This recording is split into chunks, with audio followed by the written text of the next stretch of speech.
Okay, we are recording. So, Mhm. good evening, everybody. This is your happy counselor Neeraj Mandana here, and along with me today is Neha Kumar.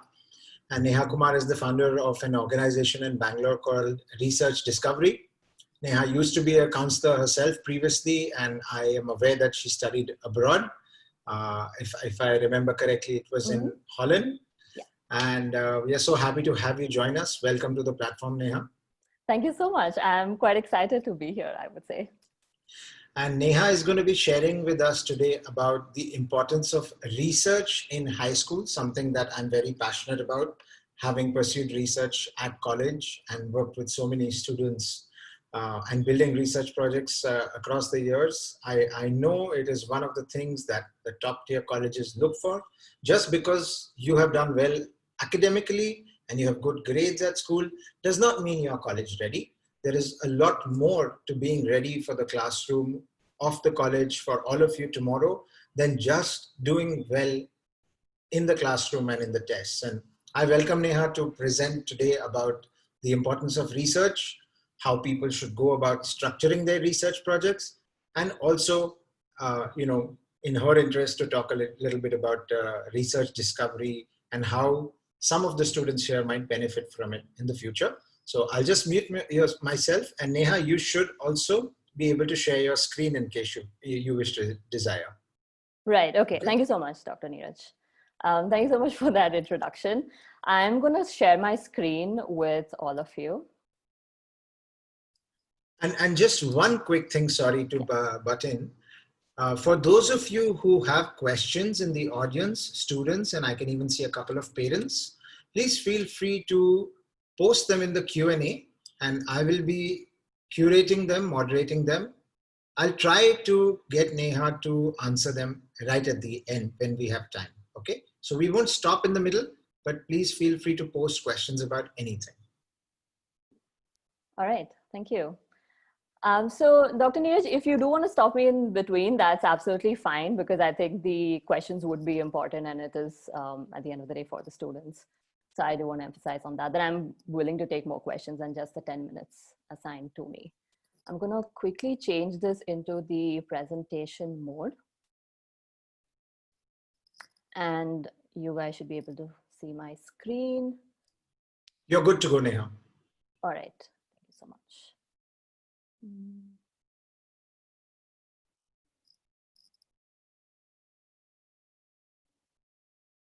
So I did want to start with my story, which I feel is very important and is quite personal to me. But it's also a journey of two people. And the idea of research discovery was sort of designed by two of us. So that's me, the program director, as well as my research partner, iCrest, which is headed by Dr. Jyotsna Rao in Bangalore. So my story began in about 2014. This is me fresh out of college, graduated from a university in the Netherlands, and I decided to come back to India. As cliched as this may sound, but one of the main things that I wanted to do with what I had learned was to let students, and especially high school students, know how important writing and research is for the top 200 to 300 colleges in the world. So when I came back, luckily I got an opportunity to sort of like do an internship with my college. And they appointed me as their student ambassador. So I traveled from Coimbatore all the way to Lucknow, interacting with IBDP students, CBSE students, ICSE students. And during that time, though we emphasized on all the programs that were available at these universities, I strongly spoke about research that you need to undertake, which is expected of you at these schools, as well as the amount of writing that you have to do. So every module would be dedicated towards an essay or a research paper or a research proposal, if you may say. And all of this, whether you're doing your bachelor's or you're doing your master's, sort of culminates into a thesis. It's a little shorter for bachelor students, but a little longer for your master students. The master students also undertake a year-long research.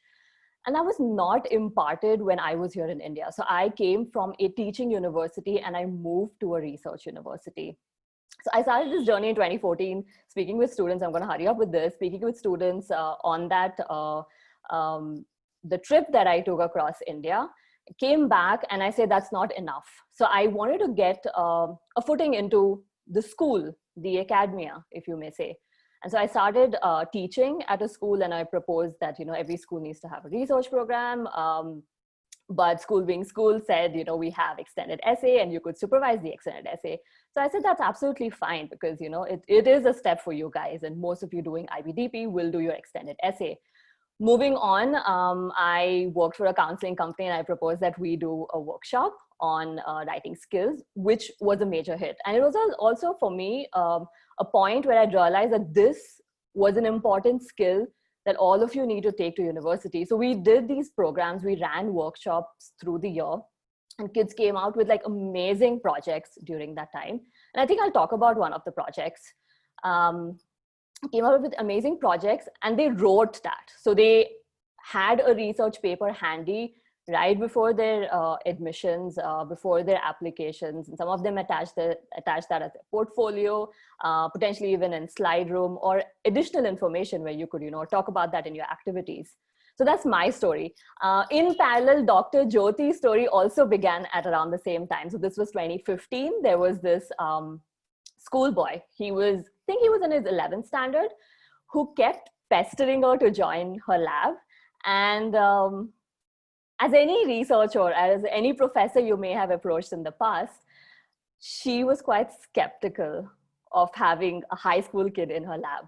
So she told herself that I'm going to give this kid 1 week. She didn't obviously tell that to the kid, but she told herself that I'm going to give this kid 1 week to work in the lab and see how that goes. And she was so surprised by how intuitive he was, or how invested he was in doing research, that she gave him a 1-year internship. And that kid has, I think, recently graduated from Columbia University. So that's when Dr. Jyoti's story began with high school students, and our worlds collided in 2017 when I was counseling students and I came across her program, and I started sending a lot of kids to work under her. Most of her kids have done pretty well, whether it's academics or whether it's your college application itself. And they're studying at in the top 100 schools. So we'll get to that as well. I have a slide on that. But I wanted to push that a little further, and I asked her, are they doing enough work, and can this work be published? Because, that also sort of tells us about the quality. We do want your writing to be reviewed by people in the field. So we sent across some of these papers to JEI, which is your Journal of Emerging Investigators. And lo and behold, most of the papers got accepted. We'll see some of those topics, but those were year-long projects that we ran. And these kids have been extremely successful. So this is how our story began. Now, both of us are very biology-focused people, and we noticed that, the crowd that we were catering to was only towards biology.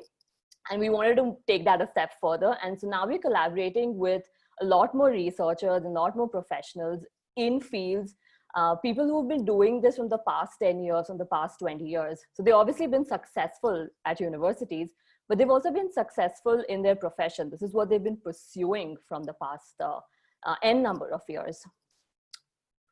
Which is where our mission came in place, which is we need to make research accessible to high school students globally. We need students to know that as adults, we are open to networking, that, you should not stop pursuing something just because there are certain closed doors. Now, to give you an example, I had this kid last year, and she'll be graduating this year, by the way. She was very interested in working in the field of conservation biology, to be more specific. And she had done a project, like a very small project back in school. She's from Valley School. So, the culture there at that school is a lot of emphasis on project-based work. So she did a project on tiger conservation. And through the data that she gathered, she realized that, while the number of tigers in India are increasing, the space for them is not. And so, we had the 2019 census. I think there's a a fantastic documentary on Netflix about this, on how we did the count, and especially in places like Sundarbans, that's not accessible. But her main concern was the human and the wildlife conflict. So while we are increasing the numbers, we still have this conflict. And also, her other main question was around the areas of how are we counting these tigers, right? So some of you may already know, and if you want to put that in the chat box, like how do you count tigers in the wild, you can already start doing that. One of the main ways of doing it is through paw prints. So you take plaster of Paris, you sort of go through these paw prints, and you bring that back to your lab and analyze that, because they all have different paw prints. The latest method or methodology was more towards looking at the stripes. So like zebras, even tigers have stripes that are different. So it required a much more sophisticated software, if I may say, because now the stripes had to be analyzed to make sure that, you know, that they were different tigers. Her idea though was, why can't we do something without interfering with their environment, right? So she said, and I'm sure this idea it was not the first time that it was proposed, because there are people doing actual research in this field right now. She said, why don't we collect DNA from tiger poop? And I said, that's a fantastic idea. How did you come up with this? And so she had read about a project that had happened recently with respect to deer population in and around Bangalore. And they wanted to create the lineage. And so they had collected poop samples, and they collected DNA from those poop samples. So as you know, DNA is your unique identity. And she said, why not we collect DNA from poop at a time where the tigers are not in the vicinity, and nor are we disturbing them. So we ventured out. I encouraged her to take up this project. One of the reasons being why, because she was interested in conservation. She genuinely wanted to do this, right? But sadly, a lot of scientists turned her down. They could not give her access to the lab, and now we had to pivot. And I do want to sort of like give a shout out to my mentor, who is also a mentor at Research Discovery. She completely changed and turned that idea. Now the idea was still in conservation, but it was an idea about conservation of ancient manuscripts. So a summer that would have been in the lab was now at this place called INTAC. And this student of mine, she was meticulously and carefully physically preserving these old manuscripts. So she had a protocol that she had to follow, much like how you would do it in a lab anyway. So she's learning all of these skills that she would have picked up from a biolab as well. And she wanted to take that another step further by digitizing these manuscripts. So she said, yes, we can preserve them, doing the physical process and the chemical process, but the next step should be the digitization of these manuscripts. And that idea is now, I think, sparked into various projects. So this is a story of a girl who started in conservation, still stuck with conservation, right, as a theme, and decided to do a completely different project. That, by the way, was more feasible for her, because location-wise, she could go to this place. She didn't have to travel all the way to Jim Corbett, which is essentially where people were doing most of the work, and they were calling her. And it was still for the love of conservation, but also her interest in history, apart from her interest in chemistry, sort of all tied in together. So I thought this was a neat little example I wanted to give you guys, that you don't have to stick with one topic. Always remember that, you potentially have a limited time to work on a project, right? When you're in high school, you're doing various other things, but you have a limited time. And so the quickly and the sooner rather you realize if something is not working and you know how to change it, the better it is for you. And in her case, it absolutely worked. She spent the entire summer doing that, and even went every weekend to INTAC to continue doing the project, because they were looking for interns and they wanted someone to do this for them as well, right? So moving on, our program is quite similar to this sort of a concept, which is we want to give you access to people who are doing work. And it's an 11-week online research program. We've dedicated this for motivated high school students, right? So you have to be passionate about research. And you have to also understand that why is research important in today's context? So, if some of you could like put that down, what are you thinking? Why do you think research is important for our society, for instance, right? So put down your thoughts and we'll take a look at it during the Q&A as well. But mainly it's for sustainability and it is for development. You also need to understand that the top 300 colleges in the world and the colleges that you are aspiring for, they're all research universities. That's where the knowledge begins. That's when it starts sort of formulating, which is then translated to the industry. So you share your knowledge across like various sectors, but research primarily starts at the university, and that's like the topmost priority. And this is the reason why it's important to undertake at least some form of research during high school, because that's the environment you'll get thrown into. Now, coming back to my story, I didn't know this. So when I was thrown into this environment, I was good at learning. I was good at presenting. I would say I was good at a lot of things. I was good in the lab, but I was not particularly prepared to, from day one, write a research paper. Now, those are the transferable skills that we will be looking at during this online program that we've designed for you. All right, so what are some of the research areas that we're offering? We're offering all of these that you see, and we're going to add more. On our website, we do have more, but for the coming term, we don't have a mentor for psychology and international relations. They're quite busy, especially with this COVID-19 situation. But we are looking to add subjects like physics, math. I've been getting a lot of inquiries for math, astrophysics as well, but also the social sciences and more humanities subjects. So please take a look at our website and see which subject suits you the best and in which subject you want to take up your research. Here's a look at our mentors. So they range from being teachers, counselors, a researcher like me, all the way to being a designer, being a software architect, yoga therapist. So we have a bunch of subjects that are a little different from what other programs may offer. But you also need to understand that these guys have been in this field for a very long time, and they've all started sort of dabbling and sort of researching and doing extensive work right from high school in these particular fields. So they've been through it from school, university, as well as the work that they're doing right now. Right, and so one of my biggest worries was that, I'm not able to bring these mentors to you guys. And I would like for you guys to take a screenshot of this, because everybody has their way of thinking and, where they feel their work is going towards. And some of them have asked some profound questions, I must say. So we'll start with Godwin, Dr. Godwin. I've known him from the past 14 years. So he's been working a lot with bacteriophages. Now, if you don't know what bacteriophages are, they are viruses that, occupy bacteria, or they invade bacteria, sort of like a predator, right? And so his question to you guys is, and if you're interested in this field, so he says, like the cartoon Tom and Jerry, virus and bacteria are in a perpetual cat and mouse game, a coexistence of sort, which literally means if a bacteria needs to survive, it needs to take over the mechanisms of, the bacteria. But if the bacteria needs to survive, it needs to sort of develop a better immunology against the virus to kill it.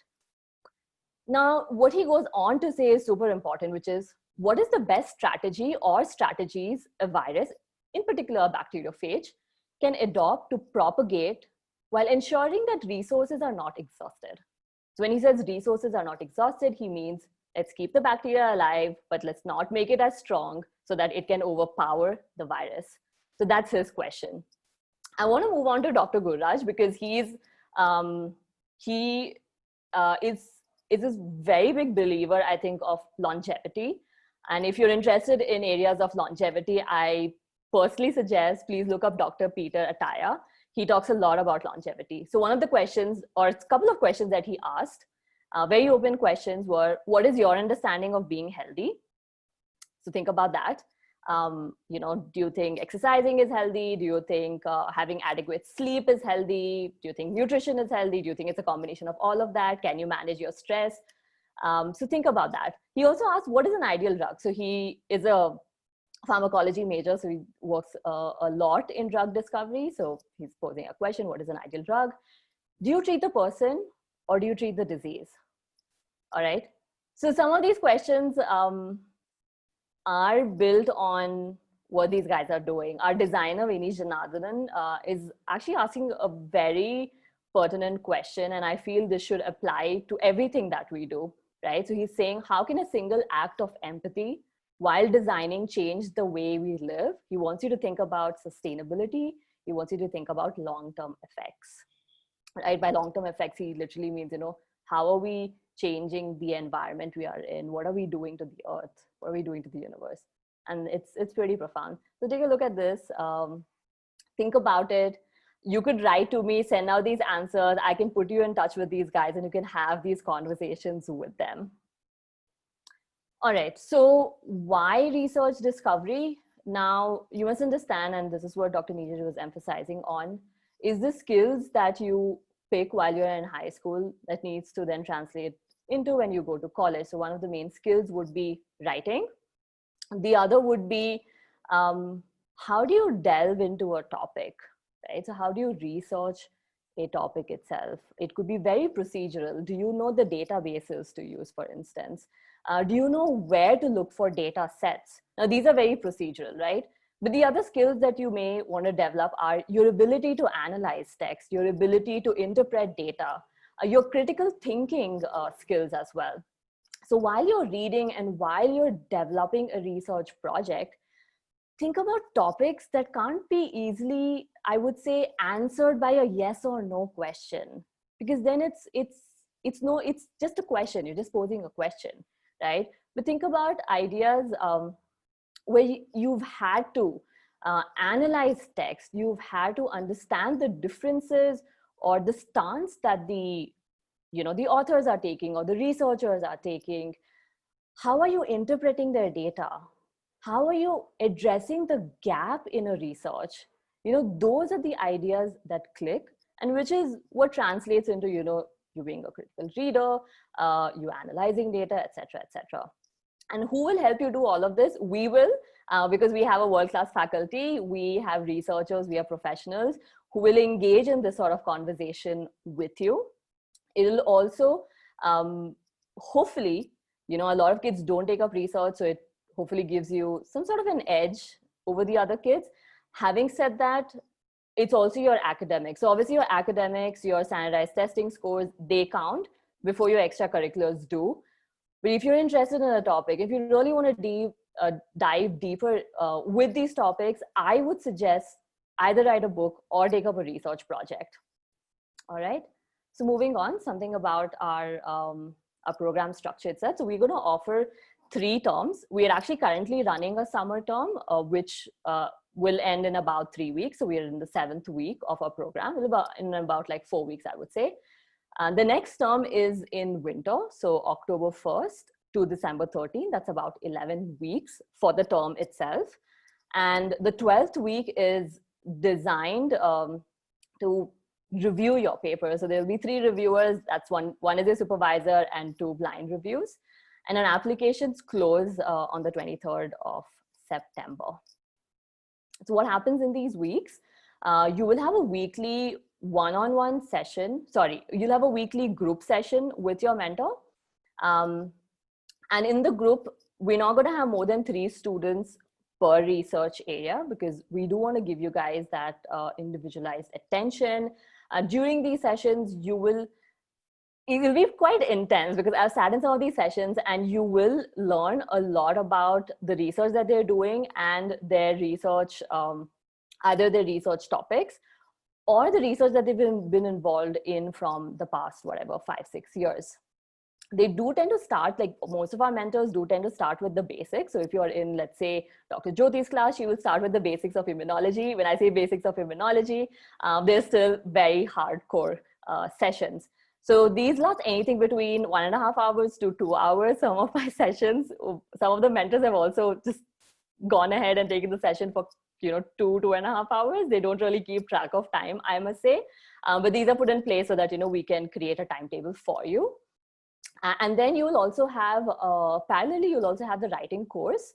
where we'll take you through technical writing as well as the general writing skill. So apart from these planned, online, the synchronous learning that you have, you will also need to dedicate time to doing assignments, to reading more material. And we sort of initiate the process of thinking about a research topic from week one itself. All right. So from week one, we'll start pushing you to think about what is it that you want to do. If you already have a topic in mind, that's something you can tell us beforehand, and you can do that through the application process. In weeks 6 to 10, by then you would have finalized your paper. All the kids have in the current program, they've all outlined their research paper, and now they're fleshing that out. We're also looking for them to bring their own voice into the paper. So all of them are looking for that, that gap in research that I was talking about. And also telling us about their opinion, because we don't want you to report something. That's easily done. You can pile up 10 papers and report what's written in that paper. That's not the purpose of the program. Well, we want you to think critically. We want you to think about, why have you even started this project in the first place, right? Because that will push you to read more. That will push you to analyze data. That will push you to look at clinical trials, possibly even, right? Now, these sessions will be one-on-one, very focused session on your paper. And these are also sessions you should use to clear doubts in the subject area itself. All right.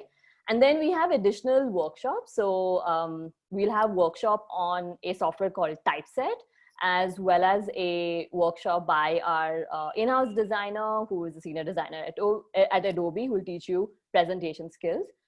We think this is super important because, after the program, we do want you to, address potentially even your schoolmates or juniors at school, or even use this material, for your website and wherever this sort of information needs to go. So we'll teach you some presentation skills, like basic skills. And these 4 weeks are going to be more intensive because you'll be writing your paper, you'll be researching, you'll be editing, you'll be getting feedback, you'll be redoing a lot of that work. And so you should expect to spend approximately 10 hours in a week. Finally, the week 11 is reserved for you to work independently to finish your project. During that week, you will have the support of the research discovery team. And if you require some additional support from the mentors, we can absolutely do that. We do have an application process. So if you go on our website, please click on the Apply Now button. Before that, go to the admissions page to understand the steps. What we require of you are things like, your general information, your academic information, and we have essays. So please, use the essays to tell us who you are. If you are interested in a topic, please write about that topic. We've given enough room to do that in like various questions. And we're really rooting for you guys. So we are extremely interested in knowing what you guys want to do, right? So use the application and submit that. The application is normally reviewed within like a week, maximum 2 weeks. And our admissions are also on a rolling basis. So you will get to know within that time period from application. Having said that, we have a deadline of 23rd September, but most likely we will fill out before that itself. And you will start the program on the 1st of October. The outcomes that you can expect are, obviously, we wanted to write the research paper because this is a writing program. You have to finish your research paper. But also keep in mind that the mentors that you're interacting with, they could potentially give you letters of recommendation, right? And also think about maybe a long-term goal. If you're interested in that subject, if you want to continue working with them post the program, we can absolutely do that. You contact them after maybe a couple of years and you have an idea that you want to run by them. We're here to network as well. So we want to create a safe community. And then we have the transferable skills, which are your writing skills, your research skills, critical thinking, communication. So some of the topics that kids have done in the past, and don't get intimidated by this, but this is also because the program was designed in a way where all the work that happens in stem cells and cancer cells. So these are lab work. And we had our kid just publish the paper on the 27th of July. So she was looking at the cooperative effect of green tea and turmeric with chemotherapeutic drug. In essence, trying to check for the drug resistance in cancer cells. But we've also had kids publish in the past in JEI, other journals, and there's just a select list of those that's happened in like 2019. I haven't gone like in 2018, 2017 also we had some publication. But with respect to competitions as well, some of these kids have been able to enter into these really prestigious competitions, as you can see. So they've been the finalists as ISEF, you have the IRIS, and this kid who is in Scotland, she entered her paper for the Big Bang. And these are some of the wins that we didn't have space for all the wins, but I did want to tell you that it's important to understand the skill that you will pick up from a program like this, because that can then translate into you winning your colleges as well. These kids have gotten back to us and actually told us that, Biology 101, for instance, was very easy for them because they'd already picked up all those skills in high school. And so they've been faring quite well. Some of the kids have gotten into those accelerated programs as a very competitive program. So this is a select list of our university wins. And this is just the logistics of everything. So if you want to apply with us, please do by the 23rd of September. We will begin the program on the 1st of October. We'll obviously share the dates for the next term, that's the spring and the summer and so on and so forth. We have a program fee, it's about 95,000.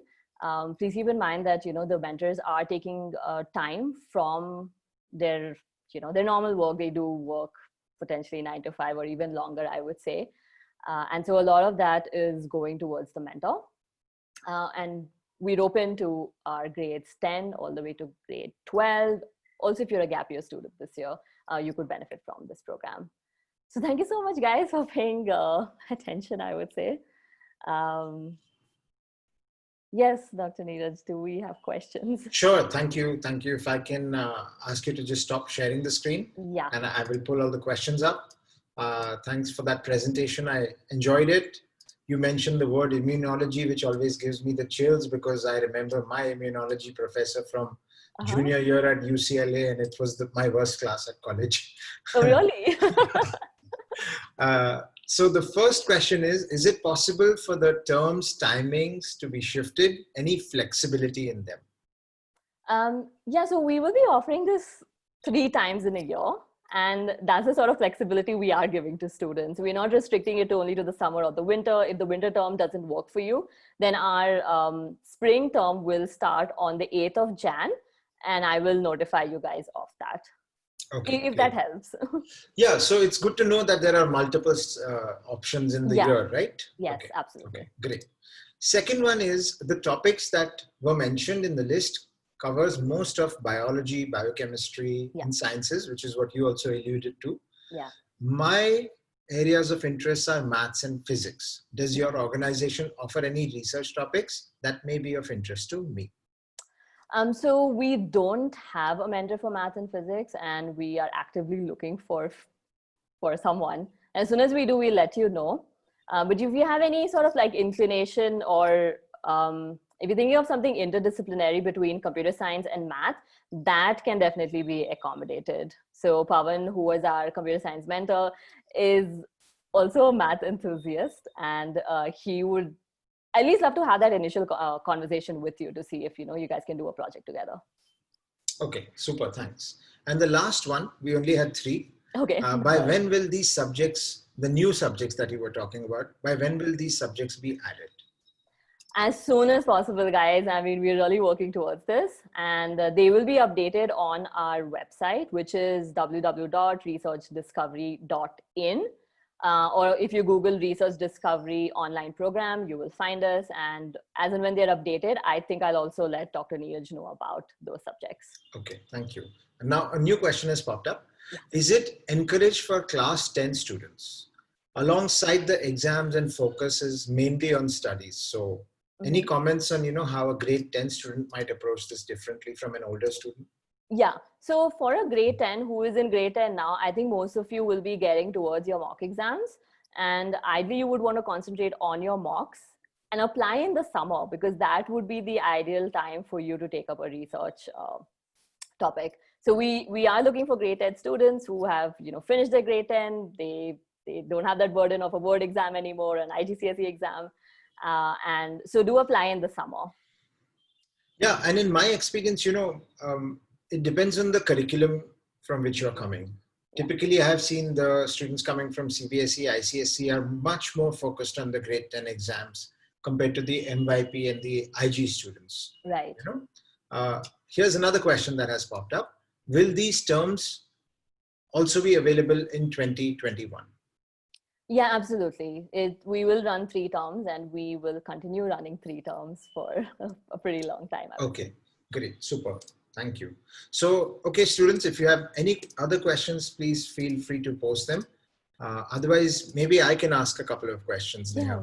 Yeah. So my one question is that how does your organization support a student at the time of college applications? Let's say I'm applying to Carnegie Mellon, where you've had a student, and how am I supposed to tell Carnegie Mellon that I engaged in this program and this is what I learned about it? What's been your experience? And how does your organization support? Yeah, so in our experience, and I'm going to also talk as a counselor, we have, we will use this in the activity section, but we'll also use the additional information wherein, you can sort of succinctly put your abstract, not use all the jargon, but talk very briefly about your program itself and the research that you took up.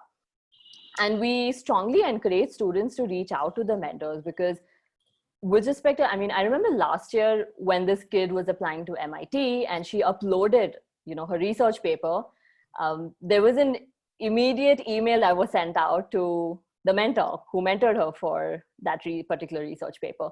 So do reach out in advance and let them know that, the application process is starting because some of these schools will email the researcher or the mentor you've worked with to see if this is your work or not, right?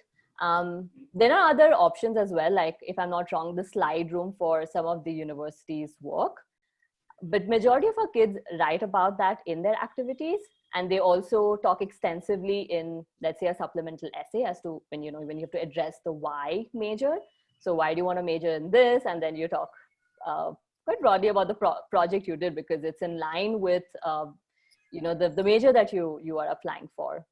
Some kids who have multiple projects, for instance, this kid, the CMU kid actually had multiple projects. So she also wrote about that in her Common App. So she had another project that she spoke extensively in her Common App because she had done the SSP program as well. And she used some of the work that she had done with drug discovery, which was an independent work, as well as the work in Dr. Jyoti's lab in the Y major essay.